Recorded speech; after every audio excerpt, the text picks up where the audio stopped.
Alors, à présent, je vais vous présenter 2 albums qui s'adressent plutôt à des enfants un petit peu plus grands et même à des adultes.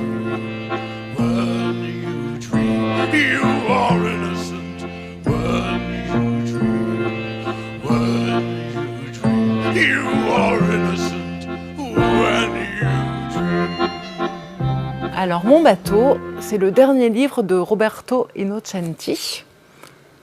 Je vous lis la 4e de couverture, ça vous donnera une petite idée. Mon bateau et moi, nous avons fait le tour du monde et je vais vous raconter notre histoire.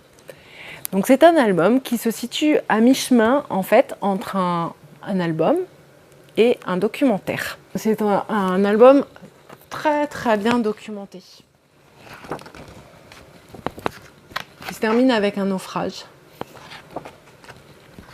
Et le capitaine, lors de ce naufrage, nous raconte son histoire.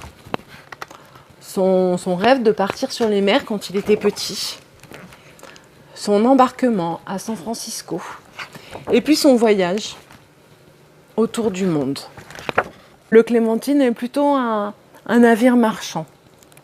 Enfin, qui lui permet à lui, le protagoniste principal, de faire le tour du monde.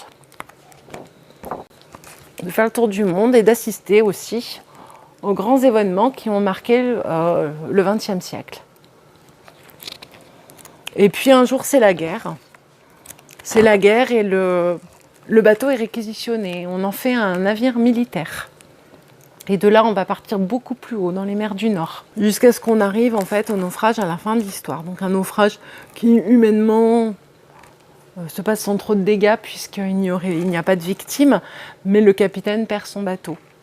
Il perd son bateau, il rentre et puis il retrouve son épouse qui l'attend. Et ce livre d'ailleurs fait référence aussi à l'attente et à ces rendez-vous qu'on se fixe tout au long d'une vie, puisqu'ils se rencontrent quand ils sont petits tous les deux, et puis finalement ils passent leur vie comme ça à s'attendre et à attendre à chaque fois le retour d'un voyage. Et c'est peut-être aussi ce qui permet d'entretenir leur belle relation. On y voit leur enfant grandir au fil des pages également. Donc c'est un livre qui nous permet de parcourir le monde. C'est aussi un livre qui est plein de clins d'œil en fait, à l'histoire du XXe siècle. Et puis c'est un livre plus personnel aussi, qui parle du temps qui passe et de la relation qu'on entretient avec ceux qui nous sont proches. Quelques pages beaucoup plus documentées sur les trajets des bateaux de commerce, sur ce qu'on allait chercher. Donc on a une légende détaillée et une carte, évidemment. On a aussi le plan d'un bateau, avec un plan de coupe également, qui peut nous permettre de nous situer à l'intérieur du bateau, de situer les différents espaces en fait à l'intérieur du bateau. Donc les enseignants pourront tout à fait l'utiliser en travaillant sur les bateaux, en travaillant sur les mers, ou même dans le cadre d'un travail sur le XXe siècle. Et puis je le conseille bien évidemment à tous, pour enfants comme adultes, parce que c'est un très beau livre d'un grand auteur de jeunesse, Roberto Innocenti. Je vais terminer cette présentation avec le préféré de mes coups de cœur, donc Les riches heures de Jacominimus Gainsborough. Donc c'est le dernier album de Rebecca d'Outremer et c'est une petite merveille. Alors c'est un livre sur le temps qui passe, sur la vie, Donc cet album raconte l'histoire de Jacominimus Gainsborough. Une petite illustration du personnage principal qu'on voit tout petit, Jacominimus. Et puis au fil des pages, on va le voir grandir et on va voir toute sa vie se dérouler. Et c'est un bel album finalement sur la vie, sur les relations qu'on va entretenir avec les autres, sur le temps qui passe, et aussi sur sur les grands moments du XXe siècle. Des grandes pages comme ça, double page, pleines de petits détails, sont pleines de petits détails.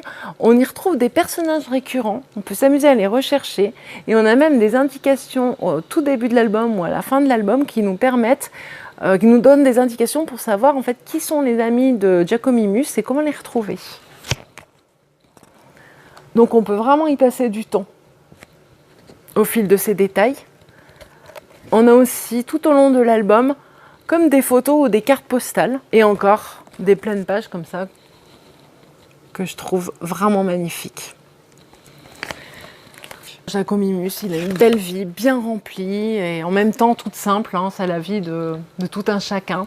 On le voit vieillir et on le voit arriver à la fin de sa vie aussi. Et une petite ligne pour terminer. Je t'ai bien aimé, ma petite vie. Tu m'as donné une petite bûche, une patte folle et du fil à retordre. Mais je t'ai bien aimé. Et ma vieille, sais-tu, tu valais rudement la peine d'être vécue. J'ai envie de vous lire le préambule que Rebecca d'Outremer a rédigé pour ses lecteurs. Je le trouve très beau. Toi qui tiens ce livre entre tes mains, je te remercie de tourner ces pages. J'ai imaginé son histoire et j'ai peint ses images avec beaucoup d'attention. Je te conseille de prendre le temps de bien regarder. Tu pourras saisir une multitude de choses. Si tu es une grande personne, tu imagines peut-être que ce livre n'est pas pour toi, car il est plein d'images. Mais quelle drôle d'idée, voyons. J'ai fait ce livre pour les grands aussi, bien évidemment.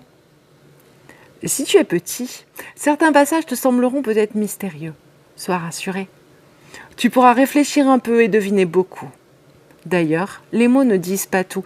Et si tu en rencontres quelques-uns dont tu ne connais pas bien encore le sens, je suis sûre que tu trouveras près de toi une grande personne pour te les expliquer.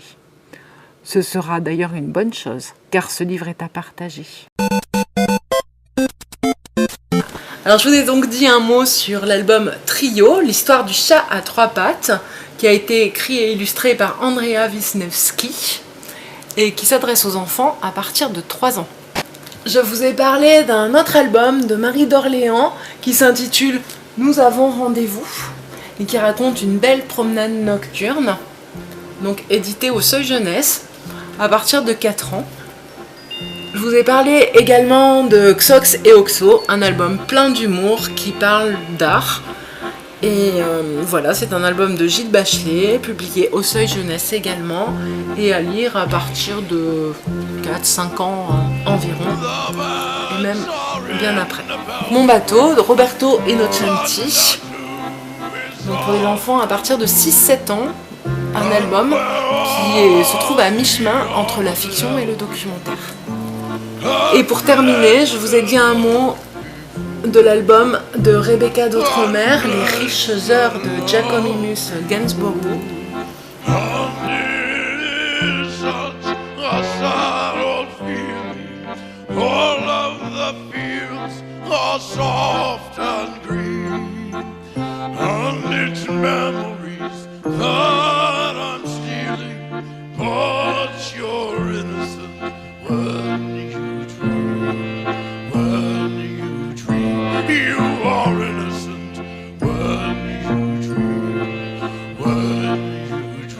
You are innocent when